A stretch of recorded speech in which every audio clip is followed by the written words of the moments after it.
हरिवंश पुराण जी का स्वाध्याय हम सभी कर रहे हैं। आचार्य जिनसेन स्वामी जी द्वारा विरचित। मंगलम भगवान वीरो मंगलम गौतमुगणी मंगलम कुंद कुंदाद्यो जैन धर्मोस्तु मंगलम। नमो अरिहंताणम नमो सेताणम नमो आयर्याणम नमो उवज्झायाणम नमो लोए सवसाहुणम। पंच परमेष्ठी भगवान की जय। अगले 45 मिनट के लिए सभी प्रकार के पापों का त्याग करके सभी 9 बार नमोकार मंत्र पढ़ ले।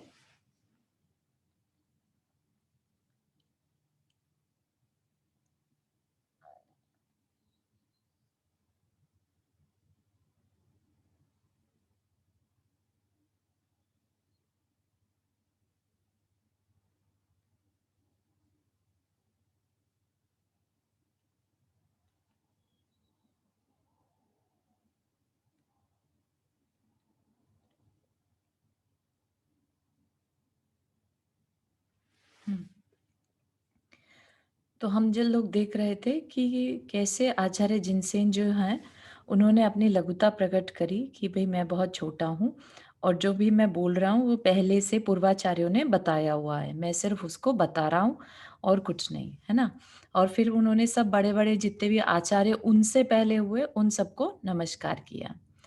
और फिर ये क्या बता रहे थे कि वर्तमान जिनेंद्र जो भगवान महावीर स्वामी हैं, उनमें कैसे किस तरह से ये इन्फॉर्मेशन का फ्लो हुआ, है ना, कैसे-कैसे ये जानकारी हमारे तक पहुँची। तो उसमें क्या बताया था उन्होंने कि श्री वर्धमान जिनेंद्र के मुख से गौतम गणधर ने श्रुत को धारण किया। ठीक है, गौतम गणधर जी का नाम सभी ने सुना है, जो कि भगवान महावीर स्वामी जिस दिन मोक्ष गए उस दिन जिन्हें केवल ज्ञान हुआ था, राइट, वो गौतम गणधर स्वामी। और उसके बाद सुधर्माचार्य और फिर उनके बाद जम्बू स्वामी केवली, यानी कि केवल ज्ञान को प्राप्त करने वाले हुए। उसके बाद 5 श्रुत केवली और हुए। श्रुत केवली कौन होते हैं? जो 12 के 12 अंगों की जानकारी रखते हैं, वो श्रुत केवली। ठीक है, तो 5 श्रुत केवली हुए। इनके बाद 11 अंग और 10 पूर्व। इसमें क्या डिफरेंस है इसमें और श्रुत केवली में? श्रुत मतलब आगम, आगम मतलब पूरा जो भगवान की वाणी कह लीजिए, जो आज भले ही अवेलेबल नहीं है, ठीक है, लेकिन श्रुत का मतलब यहाँ पर पूरे भगवान की वाणी, द्वादशांग, 12 अंग। ठीक है, द्वादशांग मतलब द्वादश अंग, तो द्वादशांग बोलते हैं ना उसको, तो दैट इज श्रुत। तो जो उसका जानकर है वो श्रुत केवली, मतलब कि श्रुत को पूर्णतः जानने वाला। केवली मतलब सब कुछ जानने वाला, है ना। तो श्रुत से रिलेटेड सब कुछ जानने वाला, तो वो श्रुत केवली। लेकिन अब पूरा नहीं जाने, थोड़ा सा कम जाने, तो उसके लिए फिर बोल दिया 11 अंग और 10 पूर्व। 10 पूर्व मतलब क्या? क्योंकि जो द्वादशांगी का 12th पार्ट है, 12वां अंग है, उसके 14 सब सेक्शन है। ठीक है, 14 में से 10 को जानने वाले कौन से मुनि हुए? विशाख, प्रोष्ठिल, क्षत्रिय, जय, नाग, सिद्धार्थ, धृतिसेन, विजय, बुद्धिल, गंगदेव और धर्मसेन। तो ये 11 आचार्य जो हुए उस समय के 11 मुनिराज, वो 11 अंग और 10 पूर्व के जानने वाले थे। ठीक है, तो ये क्रम से चलता आ रहा है। इसके बाद इनके अनंतर, इनके बाद एक नंबर 1 पे नक्षत्र, यशपाल, पांडु, ध्रुवसेन और कंसाचार्य, ये 5 मुनि 11 अंग के ज्ञाता हुए। तो अब क्या हुआ? उनको 10 पूर्व का ज्ञान नहीं था। तदनंतर सुभद्र, यशोभद्र, यशोबाहु और लोहार्य, ये 4 मुनि आचारांग के धारक हुए, मतलब उन 11 में से भी सिर्फ एक अंग के धारक हुए। इस प्रकार इन तथा अन्य आचार्यों से जो आगम का एक देश विस्तार को प्राप्त हुआ था, उसी का यह एक देश यहाँ कहा जाता है। क्या मतलब है? एक देश मतलब पार्शल, है ना। क्या हुआ कि जिनवानी वैसे तो बहुत विशाल थी, लेकिन घटते घटते, क्योंकि सबसे जैसे उसको नष्ट भी होती गई टाइम के साथ, है ना। ऐसा बोलते हैं कि जब ये औरंगजेब के टाइम में हमला हुआ था, तो 6 महीना लगातार शास्त्रों की, जैन शास्त्रों को जलाया गया, लगातार 6 महीने तक जलते रहे। तो सोचिए कि कितने बड़े-बड़े शास्त्र उसमें जलकर खत्म हो गए और वो ज्ञान हमें नहीं मिल पाया, राइट? तो उसको क्या कहेंगे, जो आज अवेलेबल है उसको एक देश मतलब पार्शल। तो आचार्यों से जो आगम का एक देश विस्तार को प्राप्त हुआ, जो एक्सप्लेन हुआ था, उसी का यह एक देश यहाँ कहा जाता है। उसी का पार्शल यहाँ पर कहा जाता है। यह ग्रंथ अर्थ की अपेक्षा पूर्व ही है। मतलब कि मतलब जानेंगे, जैसे कि द्रव्यों की बात करें, कर्मों की बात करें, सब कुछ पहला ही है, पूर्व ही है। अर्थात इस ग्रंथ में जो वर्णन किया गया है वह पूर्वाचार्यों से प्रसिद्ध ही है, परंतु शास्त्र के विस्तार से डरने वाले लोगों के लिए इसमें संक्षेप में सारभूत पदार्थों का संग्रह किया गया है। ठीक है, क्या कह रहे हैं, सारभूत पदार्थ मतलब जो बताने लायक बातें हैं उसको संक्षेप में, समराइज्ड वे में बता रहे हैं। नहीं तो एक्सप्लेन करने को एक एक चीज को एक्सप्लेन कर सकते थे, लेकिन क्या होता है कि जिन लोगों को बोरिंग लगने लगता है ना विस्तार, तो उनको देखकर, उनको ध्यान में रखकर इसे समराइज्ड फॉर्म में बनाया है। ठीक है, इसलिए इस रचना की अपेक्षा यह अपूर्व अर्थात नवीन है। ठीक है, तो ऐसी रचना पहले नहीं हुई जो समराइज्ड वे में हो, इसलिए ये नवीन है। लेकिन जो मेन बातें हैं ये पूर्व की ही हैं, इसलिए ऐसा कुछ नहीं है कि इसमें कुछ नया है। ठीक है, सिर्फ समरी फॉर्म में है तो ये नया है। जो भव्य जीव मन वचन काय की शुद्धि पूर्वक सदा इसका अभ्यास करते हुए कथन अथवा श्रवण करेंगे, उनके लिए यह पुराण कल्याण करने वाला होगा। ऑफ कोर्स है ना, कल्याण, पुराण यानी कथा, राइट? कथाएं कल्याण करने वाली कब होती है? जब उन्हें हम ध्यान पूर्वक सुनते हैं, जब उन्हें हम अपनी लाइफ में भी अप्लाई करते हैं, है ना? अभ्यास, इनका अभ्यास करने का यही मतलब है ना कि हम इस पे जो लिखा है उस पे प्रैक्टिस करें, तो हमारा यह कल्याण करने वाला होगा। बाह्य और अभ्यंतर के भेद से तप दो प्रकार का कहा गया है। ये हम सभी ने सीखा था जब छह डाला की क्लास कर रहे थे कि तप दो प्रकार के हैं। बाहर से तप करना, शरीर को तपाना, जैसे उपवास, अनु उनोदर, है ना, विविक्त शय्यासन, एक ही आसन पे सोना, इस तरह के जो तप है वो क्या है, बाह्य तप, शरीर को बाहर से तपाने। और आभ्यंतर तप, जैसे प्रतिक्रमण, विनय, स्वाध्याय, ये क्या है, इनको भी तप की कैटेगरी में लिया है। तप मतलब, तप का क्या मतलब यहाँ पर, खाली तपाना नहीं, क्या है, इच्छा निरोध तप। इच्छाएं जिस वजह से होती हैं, अगर हम उन विषयों को रोक दिया जाए तो वो तप कहलाता है। ठीक है, इच्छा निरोध तपः, इच्छा के निरोध करने को तप कहा है। अगर हम आज कोई नियम ले लेते हैं कि हम ये नहीं यूज करेंगे, तो वो क्या हो गया, उससे रिलेटेड सारी इच्छाएं भी बंद हो जाएंगी। तो तप कहलाएगा उस डायरेक्शन में जब हम उसके रिलेटेड इच्छाएं कम कर देते हैं। लेकिन सोचिए, हमने नियम तो ले लिया लेकिन अंदर मन में इच्छाएं बनी रही कि कब जाके ये टाइम पीरियड कम हो, बंद हो, खत्म हो, और हम फिर से वो चीज को कंज्यूम करने लगे। ठीक है ना, तब वो क्या तप कहला पाएगा, तब वो तप की कैटेगरी में नहीं आएगा। इसीलिए अपने में नॉर्मली जो है, जीवन पर्यंत के लिए नियम लिए जो जाते हैं वो जीवन पर्यंत के लिए लिए जाते हैं, ताकि अंदर में वो इच्छा ही ना रहे। जैसे मध्य मास मधु, है ना, ये क्या है, हमने जीवन पर्यंत के लिए नियम ले लिया, तो अब क्या, इससे रिलेटेड कुछ भी इच्छा अंदर में आने ही नहीं पाती। ठीक है ना, तो ये तप की कैटेगरी में आ जाएगा। ठीक है, तो इस तरह से दो प्रकार का बताया, बाह्य और अभ्यंतर। सो उन दोनों प्रकार के तपों में अज्ञान का विरोधी होने से स्वाध्याय परम तप कहा गया है। स्वाध्याय परमो तपः ऐसे बोलते हैं। ठीक है, तो क्यों बोलते होंगे परम तप, क्योंकि यह अज्ञान का विरोधी है।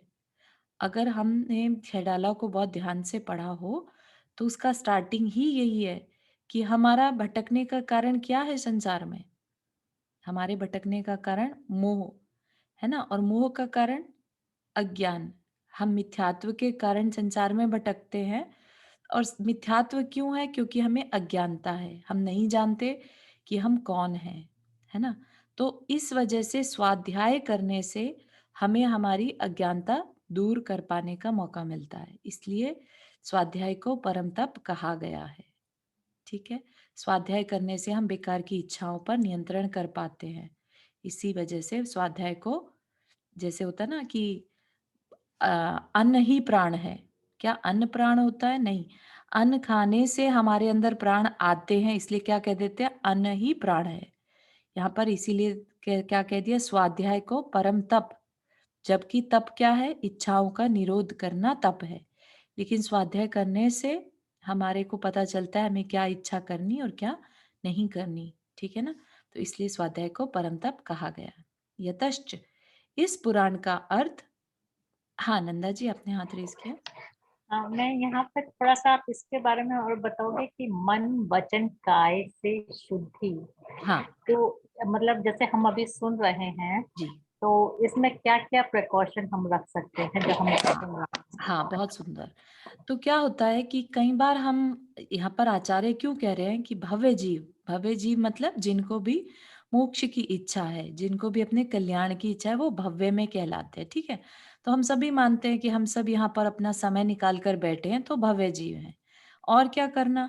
मन, वचन, काय की शुद्धि पूर्वक, ठीक है? मन की शुद्धि क्या होती है?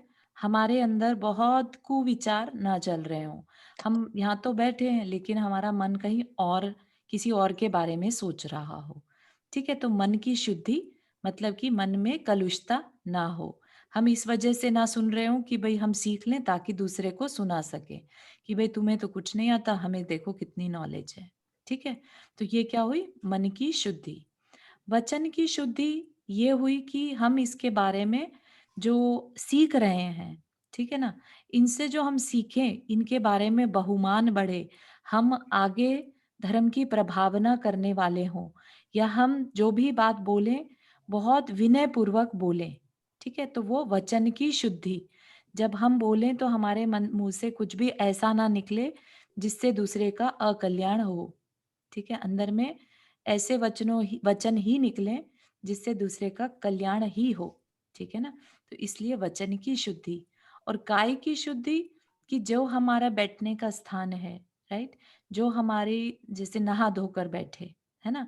या कपड़े बहुत मैले ना हो, या बहुत बार अ, आप सभी जानते हैं काय शुद्धि, लाइक अशुद्धि के दिन ना चल रहे हों।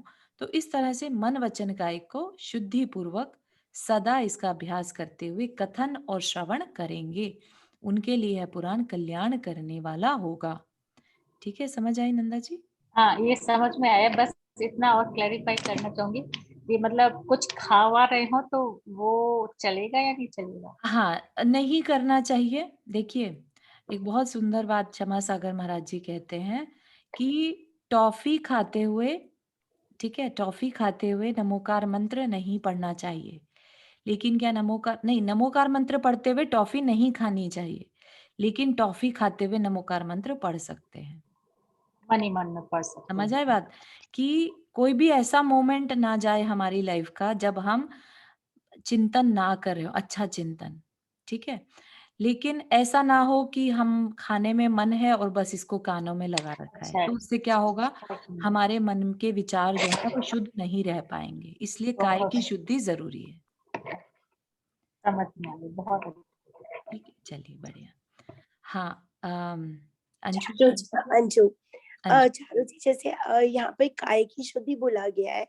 जैसे व्हाट्सएप पे बहुत सारे महावीर भगवान जी की फोटोज आती हैं, वीडियोस आती हैं। हुँ, हुँ। वो भी जब हम अशुद्धि के दिन होते हैं तब भी उन्हें भी देखते हैं हम। तो हाँ, हाँ, अगर हम लोग मोबाइल पे वो देखते हैं और ये कुछ और टीवी में धर्म सुनते हैं अशुद्धि हुँ, के दिनों में, तो हुँ, वो हुँ। गलत कितना पाप चढ़ता है? मतलब वो तो बिल्कुल ही गलत है। हाँ, उसमें ऐसा बोला गया है कि अगर लेट्स से किसी का अज़्यूम करिए एक ही कमरे का घर है, ठीक है? उसमें उसके पास दूसरा कमरा ही नहीं है, राइट? और सब बैठक है वहीं पर, सब कुछ वहीं पर है, तो वो क्या करेगा, राइट? क्या करेगा? ज़्यादा से ज़्यादा पर्दा कर देगा, राइट? लेकिन लेट्स से कुछ बज रहा है, भक्तामर जी चल रहा है या कुछ और सुनाई दे रहा है, तो कानों में आपने अपने लिए नहीं चलाया, लेकिन चल रहा था, आपके कानों में पड़ गया, तो इट्स ओके, ठीक है?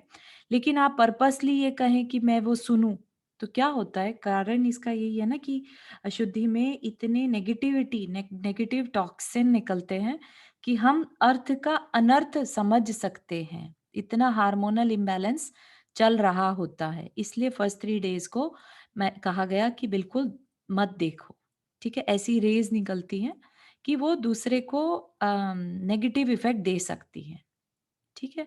तो जहाँ तक हो सके अपने को अवॉइड करना है। बिल्कुल ही सामने ही रखा है जैसे और उसपे पर्दा भी नहीं है, वहीं बैठक में हमने भगवान महावीर की प्रतिमा वो फ़ोटो लगा रखी है, तो चलते-फिरते सभी लोग करते हैं, लेकिन उसमें इतना पाप वाली बात नहीं रहती। लेकिन आप पर्पसली अगर कहें कि मैं सुनूँ, मैं देखूँ, तो वो गलत है, वो नहीं करना चाहिए। थैंक यू चारू जी। हुँ। ठीक है, आगे चलें? तो क्या कह रहे हैं, यतश्च इस पुराण का अर्थ उत्तम पुरुषार्थों का करने वाला है, इसलिए देश काल के ज्ञाता मनुष्य के लिए मात्सर्य भाव छोड़कर इसका कथन तथा श्रवण करना चाहिए। ठीक है, तो ये क्या है, हमारे अंदर अच्छे परिणामों को देने वाला होगा। तो देश काल के ज्ञाता मनुष्यों के लिए कि भाई हम किस समय क्या कर रहे हैं, ये सब जो जानने वाला है, मात्सर्य भाव होता है ईर्ष्या भाव छोड़कर इसका कथन और श्रवण करना चाहिए। मतलब ये मत देखो कि दूसरा क्या कहेगा, दूसरा क्या कर रहा है, बस तुम्हें अपना कल्याण करना है, उसको ध्यान में रखते हुए अपना पुरुषार्थ करते रहना चाहिए। ठीक है, फिर क्या है, इस पुराण में सर्वप्रथम लोक के आकार का वर्णन। अब ये क्या बता रहे हैं कि इसमें है क्या।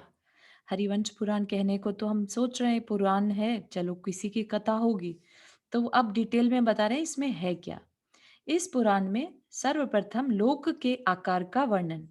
लोक का आकार क्या है, जो हम अभी जैन तत्व विद्या में पढ़ रहे हैं ना, लोक है ना, 3 पार्ट होते हैं जिसके, अधोलोक, ऊर्ध्वलोक और मध्यलोक, उसके आकार का वर्णन।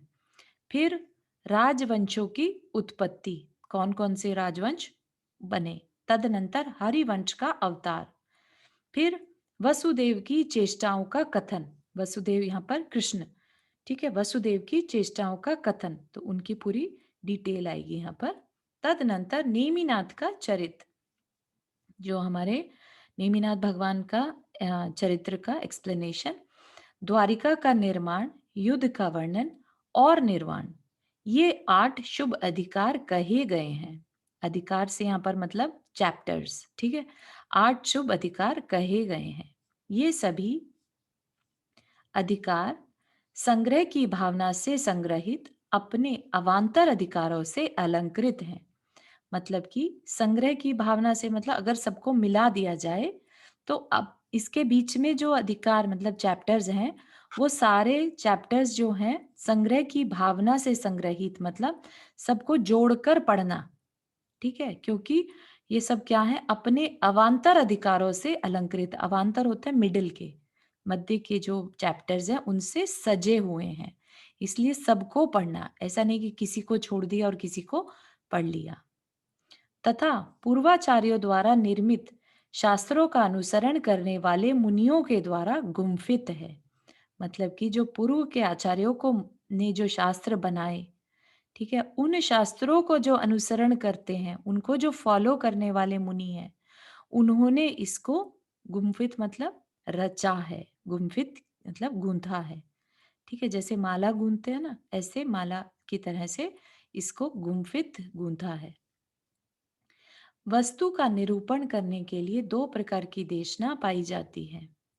वस्तु का निरूपण मतलब यहाँ पर किसी भी वस्तु से लीजिएगा, किसी भी जो थिंग है, राइट, चाहे वो एक शरीर हो, चाहे वो आत्मा हो, उसका निरूपण करने के लिए मतलब उसको एक्सप्लेन करने के लिए 2 प्रकार की देशना पाई जाती है। 2 तरीके से बताया जाता है, एक विभाग रूप से और दूसरी विस्तार रूप से। मतलब कि एक तो उसको सेक्शन में डिवाइड करते हैं और दूसरा उसको एक्सप्लेन करते हैं, पहले विभाग में और फिर विस्तार में, ठीक है ना, क्योंकि कोई भी चीज एकदम से बता दी जाए वो तो प्रमाण में ही पॉसिबल है, राइट? लेकिन प्रमाण यहाँ पे साक्षात तो कुछ नहीं है, तो मुंह से ही बताना पड़ेगा। देशना मतलब उपदेश में, ठीक है ना? तो उपदेश में बताने के लिए उसके पहले सेक्शन भी बताते हैं और फिर एक्सप्लेन भी करते हैं। इनमें से यहाँ विभाग रूपीय देशना का निरूपण किया जाता है। प्रथम ही इस ग्रंथ में श्री वर्धमान जिनेन्द्र की धर्म तीर्थ की प्रवृत्ति का वर्णन है। हाँ, अंजू जी आपने हाथ रेज किया। ओके। ग्रंथ में वर्धमान जिनेन्द्र की धर्म तीर्थ की प्रवृत्ति का वर्णन है, फिर गणधरों की संख्या और भगवान के राजगृही में आगमन का निरूपण है। तो क्या है कि जो वर्धमान जिनेन्द्र ने कैसे धर्म को चलाया, तीर्थ को चलाया, पहले वो बताया, ठीक है? तो और बहुत सारी चीजें बताई, वो भी यहाँ पर एक्सप्लेन कर रहे हैं कैसे कैसे चला। सबसे पहले क्या बता दिया, 8 मेन चैप्टर्स हैं, ठीक है? उन मेन चैप्टर्स में क्या है वो बता दिया। अब जब स्टार्ट करेंगे तो कैसे कैसे वर्णन करा है वो बता रहे हैं।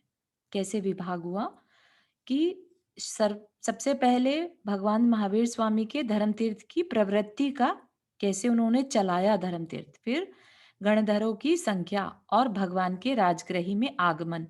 आगमन से यहाँ पर मतलब कि उनका समवशरण लगा, उनके समवशरण से जो उपदेश मिला है ना, तो स्टार्टिंग वहां से करी, क्योंकि जो शास्त्र बने वो भगवान की दिव्य ध्वनि से ही रचित हुए, गौतम गणधर से आगे चलते आए, जो कि अभी हमें बताया गया, राइट? तो स्टार्टिंग भी वहीं से कर रहे हैं। तदनंतर, तदनंतर मतलब उसके बाद, श्रेणिक राजा का गौतम स्वामी से प्रश्न करना। तदनंतर क्षेत्र काल का निरूपण, फिर कुलकरों की उत्पत्ति।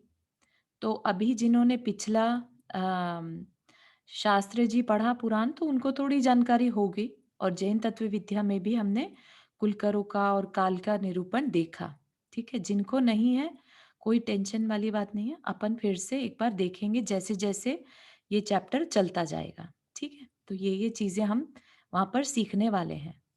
गौतम स्वामी से उनका प्रश्न करना, फिर क्षेत्र काल का निरूपण, फिर कुलकरों की उत्पत्ति कि कुलकर कौन होते हैं, फिर भगवान ऋषभदेव की उत्पत्ति का वर्णन, तत्पश्चात क्षत्रिय आदि वर्णों का निरूपण। निरूपण मतलब यहाँ पर एक्सप्लेनेशन से लेना, ठीक है? बताना। वर्णों का निरूपण, हरिवंश की उत्पत्ति का कथन, और उसी हरिवंश में भगवान मुनि सुव्रत के जन्म का निरूपण। यहाँ पर मुनि सुव्रत की जगह नेमिनाथ होना चाहिए मेरे हिसाब से, क्योंकि हरिवंश है ना, जो मुनि सुव्रतनाथ भगवान हुए थे वो रामचंद्र जी के टाइम में हुए थे। हरिवंश के में भगवान नेमिनाथ के जन्म का निरूपण। चारू तदनंतर तो ये जी, चारू तो ये हरिवंश कह रहे हैं, तो हरिवंश किसी का मतलब कास्ट है या क्या है हरिवंश की उत्पत्ति का कथन?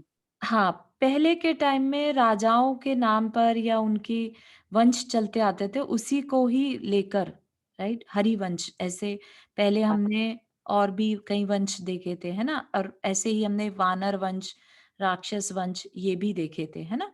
जब हम ठीक पद्म है। पुराण शुरू किया था, तो एक तरह से सिमिलर टाइप के लोग जब हों उसमें, तब वो ओ, वंश की तरह से कह सकते हैं। ओ, ओके, ठीक थैंक यू। है।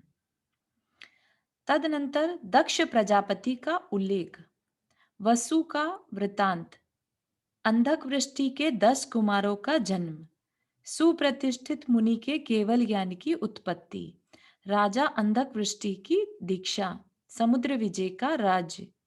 तो इसमें भी फिर से घबराने की जरूरत नहीं है, हो सकता है कई लोगों ने ये पहली बार सुन रहे हो, राइट? क्योंकि हम रामायण तो बहुत सुनते हैं, लेकिन महाभारत का हमने बहुत डिटेल में बार बार नहीं सुना, है ना? हाँ, भूमिका जी आपने हाथ रेज किया। हाँ चारू जय जिनेन्द्र। जय जी। तो मेरा क्वेश्चन ये कि ये जो वंश होते हैं, हम्म। ये वंश हर तीर्थंकर का अलग अलग होता है? अम, ऐसा देख सकते हैं, मतलब हमेशा उनके लिए वंश को यूज किया हो, एक्चुअली देख सकते हैं। इसमें एक्चुअली मुझे ज्यादा ध्यान ध्यान नहीं आ रहा है। हमने जब पढ़ा था तब सारे वंशों के बारे में पद्म पुराण जी में बहुत डिटेल में आया था, यू नो, कि कौन हाँ, से भगवान के समय कौन सा वंश चल रहा था, ठीक है? और उसमें राइट।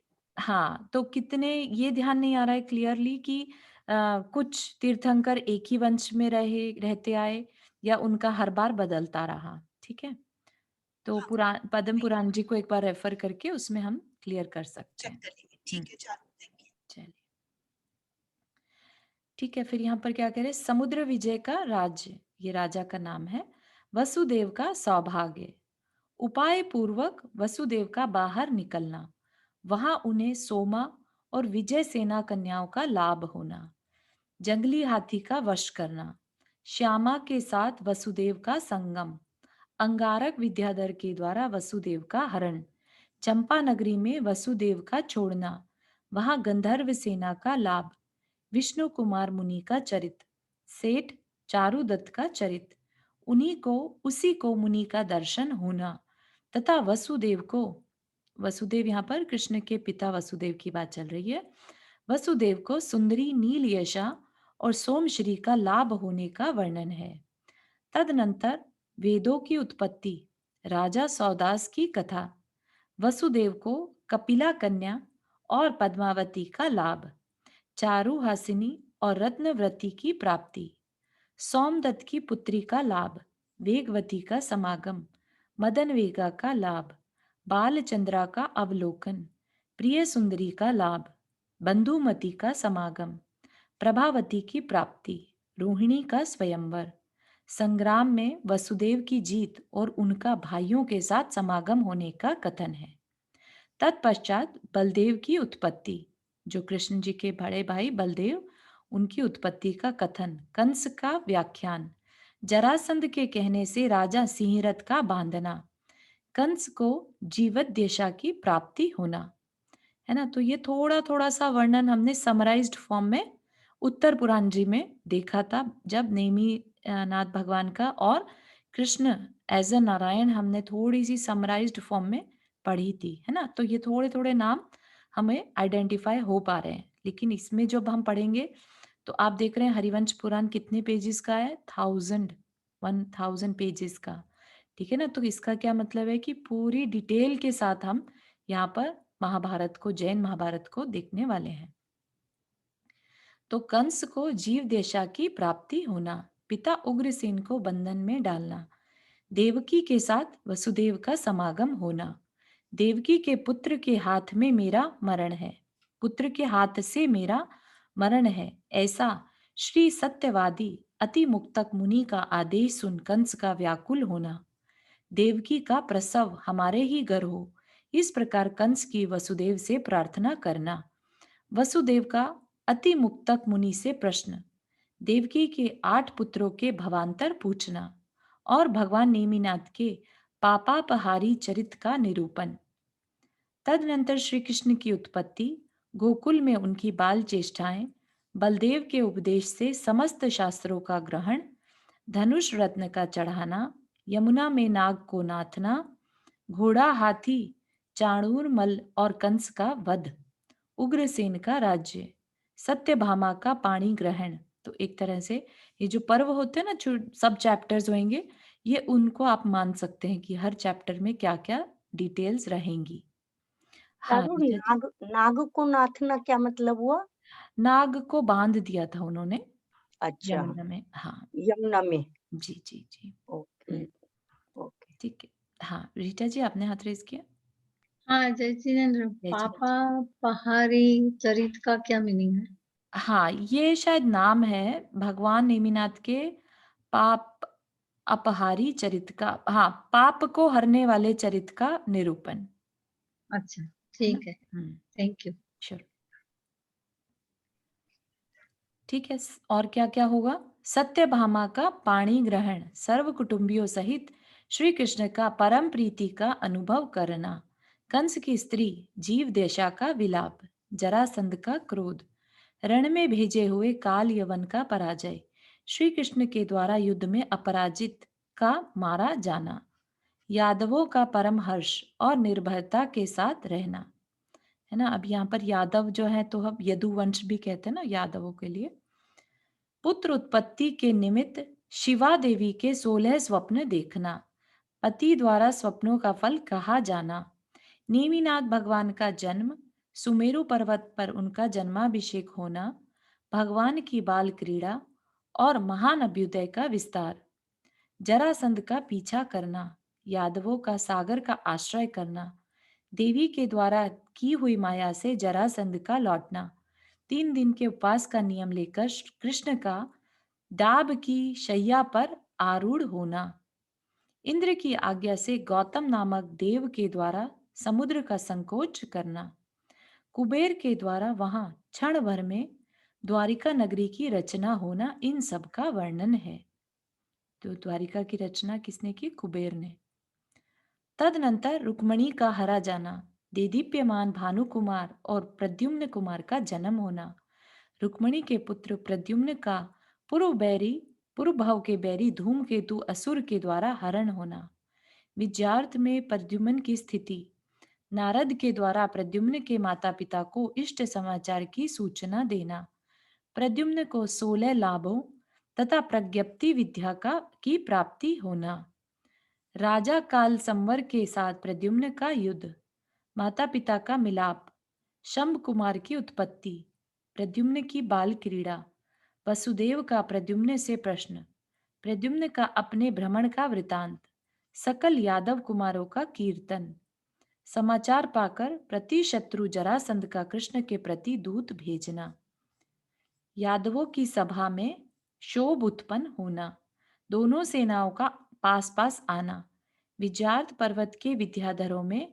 शोभ उत्पन्न होना, श्री वसुदेव का पराक्रम, अक्षोहिणी दल का प्रमाण, रथी अतिरथ समरथ और अर्धरथ राजाओं का निरूपण, जरासंध के चक्रव्यूह को नष्ट करने के लिए श्री कृष्ण की सेना में गरुड़ व्यूह की रचना होना, बलदेव को सिंह वाहिनी और कृष्ण को गरुड़ वाहिनी विद्या की प्राप्ति होना, नेमी के सारथी के रूप में उनके मामा के पुत्र का आगमन, नेमी अनावृष्णि तथा अर्जुन के द्वारा चक्रव्यूह का भेदा जाना, पांडवों का कौरवों के साथ युद्ध, दोनों सेनाओं के अधिपति कृष्ण तथा जरासंध के महायुद्ध का वर्णन है।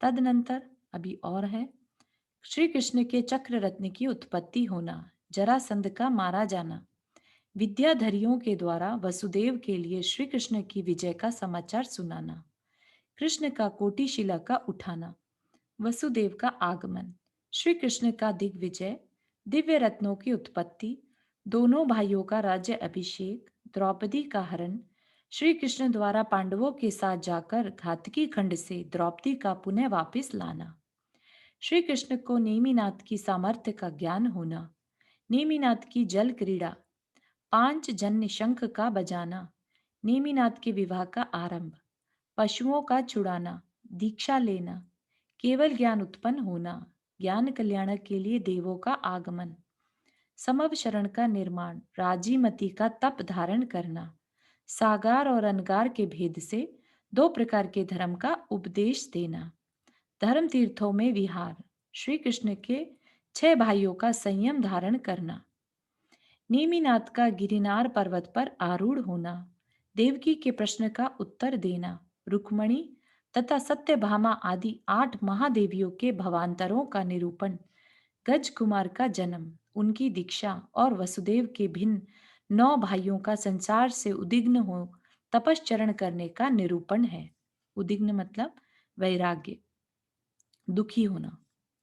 तदनंतर भगवान नेमिनाथ के द्वारा 63 चलाका पुरुषों की उत्पत्ति का वर्णन, तीर्थंकरों के अंतर का विस्तार कि किस तीर्थंकर के बाद कौन सा डिफरेंस कितना आया, बलदेव का प्रश्न, प्रद्युम्न की दीक्षा, रुक्मणी आदि कृष्ण की स्त्रियों और पुत्रियों का संयम ग्रहण करना, द्विपायन मुनि के क्रोध से द्वारिकापुरी का विनाश, जिनके भाई पुत्र तथा स्त्रियां जल गई थी, ऐसे बलराम और कृष्ण का द्वारिका से निकलना, असह्य शोक, कौशाम्बी के वन में दोनों भाइयों का जाना, बलभद्र की रक्षा से रहित श्री कृष्ण का भाग्यवश जरत कुमार के द्वारा छोड़े हुए बाण से प्रमाद पूर्वक मारा जाना, तदनंतर मारने वाले जरत कुमार का शोक करना, बलराम का दुस्तर शोक, सिद्धार्थ देव के द्वारा प्रतिबोधित होने पर बलदेव का विरक्त हो दीक्षा धारण करना, ब्रह्मलोक में जन्म होना, पांडवों का तप के लिए वन को जाना, गिरनार पर्वत पर नेमिनाथ का निर्वाण होना, महान आत्मा के धारक 5 पांडवों का उपसर्ग जीतना, जरत कुमार की दीक्षा, उसकी विस्तृत संतान, हरिवंश के दीपक राजा जित शत्रु को केवल ज्ञान, विशाल लक्ष्मी के धारक राजा श्रेणी का अंत में नगर प्रवेश, श्री वर्धमान जिनेन्द्र और उनके गणधरों का निर्वाण और देवों के द्वारा किया हुआ दीप मालिका महोत्सव का वर्णन है। श्री जिनसेन स्वामी कहते हैं कि इस पुराण में इन सब का मैं वर्णन करूंगा। ठीक है, तो क्या क्या चीज का संग्रह किया है वो सब उन्होंने डिटेल में बता दिया। ठीक है, अब यहां से कहानी शुरू होती है। गौतम स्वामी कहते हैं कि इस प्रकार हरिवंश पुराण का यह संग्रह सहित अवांतर विभाग दिखा दिया। अब इसके आगे भव्य सभासद आत्म सिद्धि के लिए इसके विस्तार का वर्णन श्रवण करें। अभी सिर्फ सेक्शन बताए, चैप्टर्स बताए, अब उसको डिटेल में पढ़ेंगे। हे विद्वज्जनों, जब एक ही महापुरुष का चरित्र पाप का नाश करने वाला है, तब समस्त तीर्थंकरों, चक्रवर्तियों और बलभद्रों के चरित्र का निरूपण करने वाले इस ग्रंथ की महिमा का क्या कहना। सो ठीक ही है, क्योंकि जब एक ही महामेघ का जल अत्यधिक संताप को नष्ट करने वाला है, तब लोक में सर्वत्र व्याप्त मेघ समूह से पड़ने वाली हजारों जलधाराओं की महिमा का क्या कहना। मतलब कि एक बादल, बड़ा सा बादल हो, उसी से अगर सबका संताप दूर होता है, राइट, तो जगह जगह लोक में जो छोटे छोटे बादलों हैं, बादलों से हजारों जलधाराएं निकलती हैं, उससे कितना संताप दूर होता होगा। उसे किससे कंपेयर किया? महापुरुष के चरित्र को पढ़ने से पाप के नाश को कंपेयर किया कि एक महापुरुष के पढ़ने से हमें हमारे कितने पाप का नाश होता है। तो सोचिए, अगर हम सभी के चरित्र का वर्णन करने वाले इस ग्रंथ का पढ़ेंगे तो हमारे उसकी महिमा ही अलग होगी। कैसी महिमा? पाप के नाश की महिमा। ठीक है, विवेकी जन लौकिक पुराण रूपी टेढ़े मेढ़े कुपथ के भ्रमण को छोड़ सीधे तथा हित प्राप्त करने वाले इस पुराण रूपी मार्ग को ग्रहण करें। मतलब जो पहले से लौकिक पुराण रूपी टेढ़े मेढ़े जो कह देते हैं ना कि भाई कुपथ, कुपथ मतलब गलत रास्ते पर ले जाने वाले, लौकिक पुराण, ये क्या है? पुराण पारलौकिक पुराण, मतलब जो दूसरे हमें पारलौकिक भी कल्याण करने वाले हों। तो ऐसे पुराण क्या है? ऐसे हित देने वाले पुराण रूपी मार्ग को ग्रहण करें। मोह से भरे हुए दिग्मूढ़ मनुष्य को छोड़कर अत्यंत शुद्ध दृष्टि को धारण करने वाला ऐसा कौन मनुष्य है जो जिनेन्द्र देव रूपी सूर्य के द्वारा लंबे चौड़े मार्ग के प्रकाशित होने पर भी भृगुपात करेगा, अर्थात किसी पहाड़ की चट्टान से नीचे गिरेगा, अर्थात कोई नहीं। मतलब कि मोह से भरे हुए दिग्मूढ़, जिसे कुछ नहीं दिख रहा है, बेसिकली जो अंधा हो गया है ना, मोह से अंधे हुए मनुष्य को छोड़कर, सिर्फ उनको कोई ठीक नहीं कर सकता, उनको छोड़कर अत्यंत शुद्ध दृष्टि को धारण करने वाला कौन सा ऐसा मनुष्य है जो ऐसे प्रकाशित मार्ग को देखने के बाद भी नीचे गिर पड़ेगा। मतलब कि इस मार्ग पर चलने वाला कभी नीचे नहीं गिरता। ठीक है, तो ये कहना चाह रहे हैं यहाँ पर। तो ये मार्ग किसके द्वारा प्रकाशित है? जिनेन्द्र देव रूपी सूर्य के द्वारा। ठीक है, मोक्ष मार्ग की बात कर रहे हैं यहाँ पर। तो इस तरह से ये जो पहला सर्ग यहाँ पर समाप्त हुआ। द्वितीय सर्ग में क्या है? यहाँ पर स्टार्टिंग किससे करेंगे? भगवान महावीर से। ठीक है, उनका जन्म से लेकर तब जब उन्होंने उपदेश देना शुरू किया और फिर राजा श्रेणी वहां पर उनकी सभा में जाता है और गौतम गंधर्व फिर उसको कहानी बताते हैं। ठीक है, पूरा पुराण उस नजर से चलेगा। अतनंतर इस जम्बू द्वीप के भरत क्षेत्र में लक्ष्मी के स्वर्ग खंड की तुलना करने वाला विदेह इस नाम से प्रसिद्ध एक बड़ा विस्तृत देश है। यह देश प्रतिवर्ष उत्पन्न होने वाले धान्य तथा गोधन से संचित है। गोधन मतलब गायों से, गायों का जो है पहले गायों को ही धन माना जाता था, है ना? गोधन से संचित है और धान्य में आ जाता है अनाज। तो अनाज हो और गायें हो तो फिर उस जगह को किसी और चीज की जरूरत नहीं पड़ती, है ना? धान्य से सबका पेट भरता है और गोधन से पुष्टि, जैसे दूध का घी वगैरह सब कुछ मिल रहा है यहाँ से। इस सब प्रकार के उपसर्गों से रहित है, प्रजा की सुखपूर्ण स्थिति से सुंदर है और खेट, खरवट, करवट होता है वैसे, मटम्ब, पुट भेदन या पत्तन भी बोलते हैं, द्रोणमुख, स्वर्ण, चांदी आदि की खानों, खेत, ग्राम और घोषों से विभूषित है। तो अब ये क्या होते हैं यहाँ पर एक्सप्लेन किया है भावार्थ। जो नगर नदी और पर्वत से घिरा हो उसे बुद्धिमान पुरुष खेट कहते हैं। नदी भी हो और पर्वत भी हो, मतलब वैली एक तरह से। जो केवल पर्वत से घिरा हो उसे करवट या खरवट कहते हैं, है ना, वहां नदी ना हो। जो 500 घरों से गांवों से घिरा हो उसे पंडितजन मटम्ब कह मानते हैं। जो समुद्र के किनारे हो तथा जहां पर लोग नावों से उतरते हैं उसे पतन, आज भी हम पतन बोलते हैं ना, पतन या पुट भेदन कहते हैं। जो किसी नदी के किनारे बसा हो उसे द्रोणमुख कहते हैं। जहां सोना चांदी आदि निकलता है उसे खान कहते हैं। अन्न उत्पन्न होने की भूमि को क्षेत्र या खेत कहते हैं। जिनमें बाढ़ से घिरे हुए घर हों, जिनमें अधिकतर शूद्र और किसान लोग रहते हैं तथा जो बाग बगीचा और मकानों से सहित हों उन्हें ग्राम कहते हैं। और जहां अहिर लोग रहते हैं उन्हें घोष कहते हैं। अहिर लोग क्या होंगे, किसी को जानकारी है क्या? बहुत सुना हुआ है वैसे, जो छोटा कार्य करते हैं, नीची जाति के लोग, नीची जाति के लोग। है ना? यादव, यादव लोगों को कहते हैं यादव। हाँ, लेकिन यादव कौन हुए? अहीर, अहीर बोलते हैं उनको, हरियाणा में तो ऐसे ही बोलते हैं अच्छा यादव अच्छा लोग। अच्छा अच्छा। ये जो नेमिनाथ का वंश है ये यादवों का ही वंश। यादव हाँ वंश से है।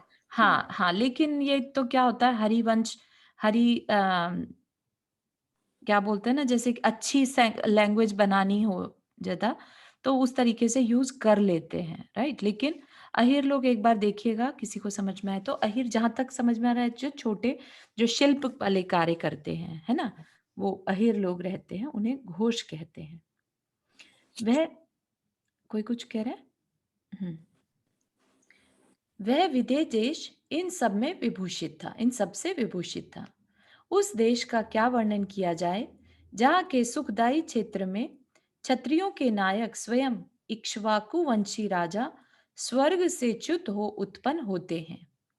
तो यहाँ पर जो इक्ष्वाकु वंशी क्या है, ये किसका राज था? इक्ष्वाकु वंशी राजा, काशीनाथ भगवान का भी तो हाँ, इक्ष्वाकु वंश था ना। ऋषभ देव। हाँ, तो कह रहे हैं कि ऐसे क्षेत्र का क्या ही वर्णन करें जहां इक्ष्वाकु वंशी राजा स्वर्ग से च्युत हो उत्पन्न होते हैं, है ना। कुछ अच्छा ही क्षेत्र होगा तभी वहां पर स्वर्ग से च्युत होकर कोई राजा बन के उत्पन्न होगा, है ना। उस विदेह क्षेत्र में कुंडपुर नाम का एक ऐसा सुंदर नगर है जो इंद्र के नेत्रों की पंक्ति रूपी कमलिनियों के समूह से सुशोभित है तथा सुख रूपी जल का मानो कुंड ही है। जहां शंख के समान सफेद एवं शरद ऋतु के मेघ के समान उन्नत महलों के समूह से सफेद हुआ आकाश अत्यंत सुशोभित होता है, जिसके महलों के अग्रभाग में लगी हुई चंद्रकांत मणि की शिलाएं रात्रि के समय चंद्रमा रूपी पति के कर अर्थात किरण स्पर्श से स्वेद युक्त स्त्रियों के समान द्रवीभूत हो जाती हैं। तो ये किनकी अब बात कर रहे हैं यहाँ पर? कुंडपुर नगर किसका नगर था? कुंडलपुर भी कहते हैं जिसे, महावीर भगवान का जहाँ जन्म हुआ था। तो उस नगर की बता रहे हैं शोभा कितनी सुंदर थी, है ना। शंख के समान वहां पर महल, उन्नत महल थे वहां पर, ठीक है, बड़े बड़े महल। और महलों के अग्रभाग में चंद्रकांत मणियां, जो चंद्रकांत मणि बिल्कुल सफेद मणियां। हाँ नंदा जी। हाँ, ये विदेह क्षेत्र, विदेह देश कह रहे हैं, ठीक है। हाँ, विदेह क्षेत्र वाला विदेह, नहीं, ये यहीं पर भरत क्षेत्र, यहाँ पर जम्बू अच्छा द्वीप की बात कर रहे हैं, है ना। हाँ यहाँ पर बताया ना, जम्बू द्वीप के भरत क्षेत्र में, ठीक है ना। तो ये अपनी ही बात कर रहे हैं एक्चुअली, जहाँ महावीर भगवान का जन्म हुआ। तो विदेह क्षेत्र बेसिकली बिहार राज्य जो है ना, अच्छा अच्छा, हाँ, ठीक। उसकी। और उसमें कुंडलपुर नगर जो है, कुंडपुर। ठीक है, ठीक है। तो ये उनकी चर्चा कर रहे हैं। यहाँ तक हमने देखा है, स्त्रियों के समान देदीप्यमान हो उठती हैं, जहाँ के महलों के शिखर पर लगे हुए पद्मराग मणियों की पंक्ति। पद्मराग मणियां होती हैं जो माणिक होता है ना, माणिक को पद्मराग मणि कहते हैं। ठीक है, लाल रंग का जो होता है। पद्मराग मणियों की पंक्ति सूर्य की किरणों के संसर्ग से स्त्री के समान अत्यंत अनुरक्त हो जाती है। जहां महल के शिखर पर लगे पद्मराग मणियों की पंक्ति सूर्य की किरणों के संसर्ग से स्त्री के समान अनुरक्त, मतलब और लाल लाल दिखाई दे रही, अत्यंत अनुरक्त हो जाती है। उस नगर में कहीं मोतियों की मालाएं लटक रही हैं, कहीं मरकत मणियों का प्रकाश फैल रहा है, कहीं हीरा की प्रभा फैल रही है, और कहीं वैडूर्य मणि की नीली नीली आभा छिटक रही है। तो ये एक तरह से उस नगरी की सुंदरता का वर्णन कर रहे हैं। ठीक है, तब और कल की क्लास में देखेंगे कि महावीर भगवान का जन्म राजा सिद्धार्थ और उनकी पत्नी ने 16 स्वप्न देखे, वगैरह वगैरह। ठीक है, इसमें काफी टॉपिक कवर होंगे दीदी ना, पूरा बहुत महाभारत है। का चित्रण, श्री कृष्ण हाँ के जन्म से लेके द्वारिका का अंत कैसे हुआ, हाँ, और बिल्कुल काफी कुछ बिल्कुल। है। बहुत सारी कहानियां भी इसमें आती जाएंगी, उनके पूर्व भाव के वर्णन भी आते जाएंगे, जिनसे सीखने को मिलता है। तभी हमें, जब हम अपनी लाइफ में झांक कर देखते हैं और कोई पर्सन हमारी लाइफ में बहुत इन्फ्लुएंशियल होता है, तो तब समझ में आता है कि हो सकता है मेरा इसके साथ कुछ पूर्व भाव का संबंध रहा हो, चाहे अच्छा चाहे बुरा, है ना। बहुत ही इंटरेस्टिंग रहता है वो देखना। हाँ, भूमिका आपने हाथ रेस किया। चारू, मुझे एक ऐसे आउट ऑफ क्यूरियोसिटी क्वेश्चन है हम्म, कि हम जब गणधर तो देखो सारे तीर्थंकर के हुए थे, राइट? अभी जैसे पार्श्वनाथ भगवान और महावीर भगवान में आपने बताया था 250 हाँ, साल का ही फर्क था, हाँ? ठीक है। तो उनके जो स्वयंभू गणधर थे, उनके बारे में हम क्यों नहीं सुनते? उन्होंने भी कोई पुराण के बारे में भी तो बताया होगा। जैसे हम हमेशा जितनी भी कहानियां सुनते हैं, हम्म, हमेशा गौतम गंधर के बारे में ही सुनते कि उन्होंने बताया। तो हम्म। उन गंधर का हम ऐसा क्यों नहीं सुनते कभी कि स्वयंभू गंधर स्वयंभू ने कुछ गंधर्व बताया? की, किसके गंधर्व थे? पार्श्वनाथ भगवान के ना? पार्श्वनाथ, हाँ हाँ हाँ। हाँ। तो एक तो क्या है कि पहले के टाइम में लिखा नहीं जाता था कुछ भी, राइट। तो आज की डेट में जो हमें लिखा हुआ शास्त्र मिलता है, ये महावीर भगवान के समय में ही चालू हुआ, राइट। क्योंकि सबकी जो पार्श्वनाथ भगवान चतुर्थ काल में हुए थे, उस समय सबकी बुद्धि इतनी शार्प थी, लिखने की जरूरत नहीं पड़ती थी। लेकिन पंचम काल जैसे हम देख रहे हैं ना, कि बल बुद्धि शरीर सब कुछ कम हुआ जा रहा है, तो इसलिए जब लोगों की मेमोरी कम होने लगी, तब लिखने की जरूरत पड़ी। ठीक है ना। आचार्यों, जो बड़े बड़े आचार्य थे, तब उन्हें चिंता हुई कि लोगों की मेमोरी कम हुई जा रही है, आगे धर्म कैसे चलेगा, तो उन्होंने लिखना शुरू किया। तो ये लिखना कहाँ से शुरू हुआ? जहां से उन्हें नॉलेज मिली, है ना। तो उन्हें मिलने वाली कौन थे? गौतम गणधर से। ठीक है, तो वो जब लिखते हैं, तो ये मान के लिखते हैं कि सारी जो नॉलेज है वो कहाँ से आ रही है? गौतम गणधर से ही आ रही है। ठीक है, इसलिए बाकी ओके, किसी भी भगवान हाँ, के गणधरों की कोई चर्चा नहीं देखते। नहीं होती। हम्म, ओके, थैंक यू। बिल्कुल। ऐसा नहीं समझिएगा कि उनकी नॉलेज में कोई कमी थी, या वो उतने अ, यशस्वी नहीं थे, या कुछ कमी थी, नहीं। सब गणधर बराबर रहते हैं, है ना। तो इसलिए उनमें कोई भी कमी नहीं, लेकिन ये समय का प्रभाव है कि आज हमारे लिए ये सब लिखना पड़ रहा है। ओके। हाँ, कुछ और पूछ रहे हैं नंदा जी? हाँ, एक चीज में पूछे थे, ये इस शास्त्र से अलग हटके है। जी। आप में से कोई वो कर रहा है भावना योग, और करते हैं तो किस समय पर करते हैं आप लोग? ऐसा तो नहीं। अच्छा, इन जनरल कोई करता है कोई तो बताइए, प्लीज शेयर कीजिए। कोई करता है अभी? ऐसा ऑर्गेनाइज तो कोई नहीं कर रहा है। अच्छा, हाँ, अनलेस अपने आप से कोई करते हैं तो। आप करते हो तो क्या हो? हाँ, मैंने किया था जब दशक्षण पर्व में किए थे एक्चुअली, उसके अच्छा, बाद अब नहीं से कर नहीं। रहे हो? हाँ, अभी नहीं किया recently, yes. But we can do some time. Hmm. नहीं वो तो आप अपना इंडिविजुअल भी कर सकते हाँ हैं जी, क्योंकि हाँ जी, वो चला के। ऑनलाइन वीडियो है जी, मैं जी, कैसे जी। support तो करूँ? आप कुछ क्वेश्चन है तो आप सेपरेट आप बात कर सकते हैं। हाँ चलिए, जिनवानी स्तुति। जा वाणी के ज्ञान से सूझे लोकालोक, सो वाणी मस्तक धरो सदा देत हु दोख। हे जिनवाणी भारती तो ही जपो दिन रैन, जो तेरा शरणा गए सो पावे सुख चैन। नौ बार नम करना।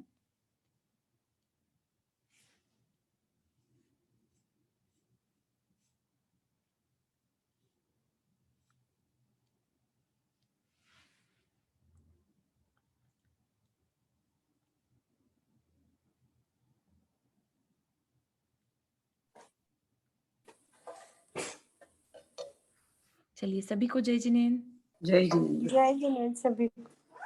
जय जिनेन्द्र। सभी को जय जय जिनेन्द्र। जिनेन्द्र। जय जी।